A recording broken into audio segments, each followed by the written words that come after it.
In this video I'm going to walk you through how to disable search history on Google search. First thing you do is tap on Google, open up your Google search like this, and then you tap on your profile icon at the top right corner, and then you tap on search history. You can see it here, or you tap on search personalization if you don't see search history. So let's tap on search personalization, and then from here you can see your search history here. Tap on search history, then you tap on saving to web and app activity. Tap on it.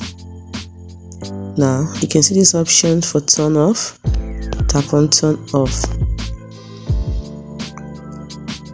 Then it also affects all your Google services where you're signed in, so don't forget to read this very well before you tap on. Got it? It's as simple as that.